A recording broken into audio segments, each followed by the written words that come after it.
Assalamualaikum warahmatullahi wabarakatuh. Waalaikumsalam warahmatullahi wabarakatuh.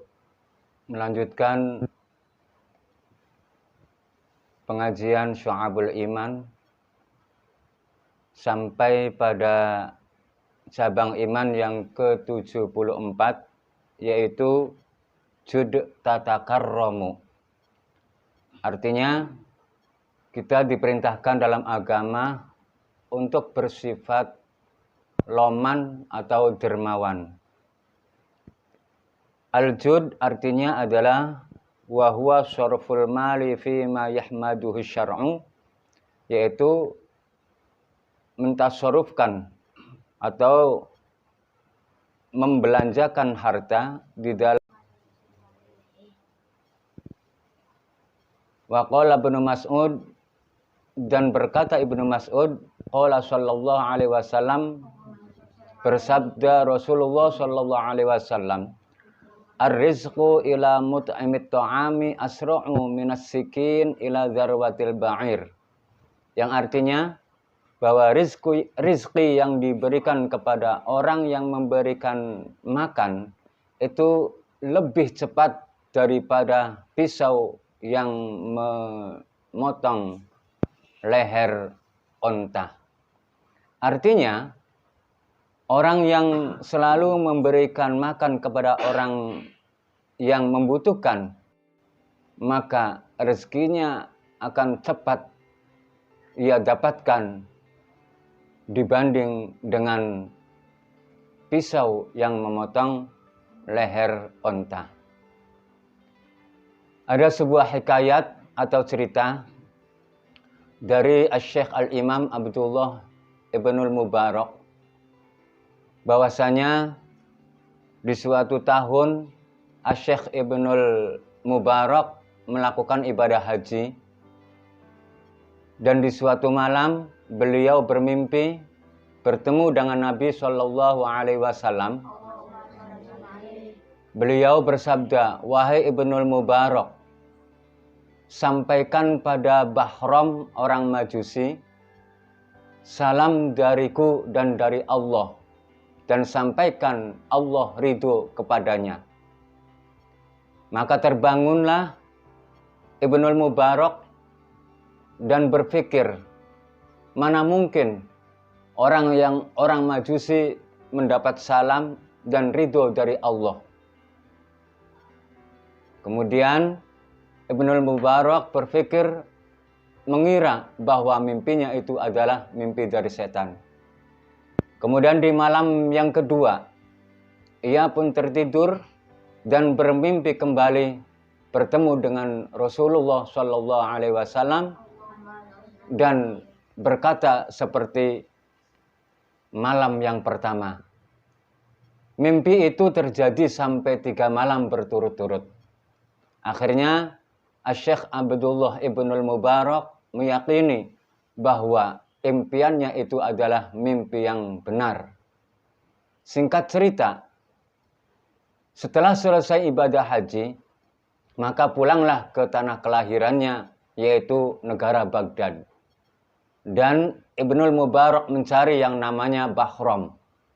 Dicarinya dari desa ke desa, dan akhirnya bertemu dengan seorang laki-laki dan bertanya, wahai bapak, kenalkah engkau dengan Bahram yang beragama Majusi? Dijawab oleh orang tua itu, sayalah yang namanya Bahram yang beragama Majusi. Kemudian terjadilah obrolan dan Ibnul Mubarak bertanya, wahai Bahram, amal apakah yang engkau miliki? Dijawab oleh Pak Bahram, amalku adalah di antaranya saya memiliki 4 anak perempuan dan 4 anak laki-laki. Kemudian saya kawinkan satu sama lainnya. Dijawab oleh Ibnul Mubarak, bukan itu wahai Bahram. Hal itu adalah sesuatu yang dilarang oleh agama saya. Apalagi wahai Pak Bahram?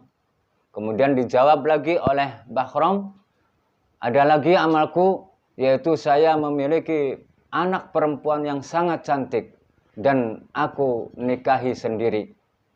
Kemudian dengan pernikahan dengan anakku itu, saya bikin walimah yang meriah. 1000 pembesar agama Majusi saya datangkan. Dijawab oleh Ibnul Mubarak, bukan itu juga wahai Bakhram, itu adalah perkara atau hal yang dilarang oleh agama kita. Ada lagi wahai Pak Bakhram, amal yang engkau miliki. Lantas Bakhram menjelaskan lagi, ada lagi wahai Abdullah, di suatu malam, yaitu malam pertama dengan anakku, ada seorang perempuan setengah tua datang ke rumahku dengan membawa lilin dan meminta api. Kemudian saya kasih. Setelah sampai keluar, perempuan itu masuk lagi dan meminta api lagi. Setelah keluar, api itu dipadamkan oleh perempuan itu dan masuk lagi, meminta api lagi. Sampai terjadi 3 kali. Kemudian saya, Bakhram, mengira bahwa perempuan itu adalah mata-mata perampok. Akhirnya saya, Bakhram, mengikuti dari belakang perempuan tua itu. Ternyata perempuan itu berada di belakang rumahku dan ada 4 anak perempuan yang sedang menangis dan berkata, wahai ibuku, mana makanannya? Mana makanan dari Bakhram? Dijawab oleh ibu perempuan tersebut, wahai anakku, saya malu meminta kepada selain Allah, apalagi kepada Bakhram yang bukan beragama Islam. Saya malu sekali, nak. Bakhram mendengar percakapan antara anak dan ibunya, sangat miris hatinya dan sedih. Betapa kasihannya, betapa ibanya Bakhram melihat kejadian itu.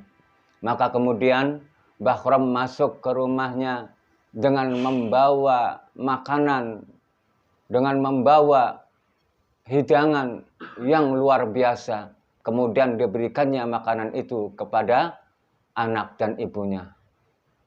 Anak dan ibunya makan dengan lahapnya sampai kenyang. Kemudian Ibnul Mubarak berkata, wahai Bakhram, itulah amal yang engkau miliki. Itulah amal baik yang engkau miliki, sehingga Allah dan Rasul menyampaikan salam dan Allah ridho kepadamu.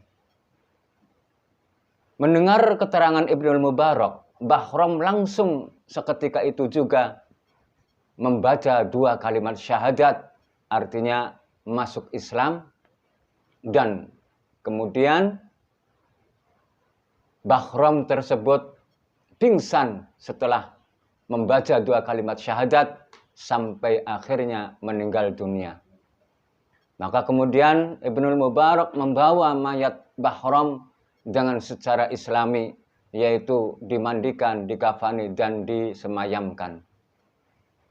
Nah, cerita ini kita ambil intisari bahwa betapa agungnya, betapa hebatnya orang yang dermawan, orang yang suka memberikan makan terhadap orang lain. Oleh karena itu, maka kita dianjurkan untuk menjadi orang yang dermawan. Semampu kita, sekuasa kita, kita berikan sedekah, kita berikan bantuan kepada orang yang membutuhkannya. Semoga kita semua dijadikan umat yang ahli sedekah. Sebab as-sedaqatu tadfa'ul bala. Sedekah itu dapat menolak bahaya. Sekian, semoga bermanfaat. Akhirul kalam, wassalamualaikum warahmatullahi wabarakatuh.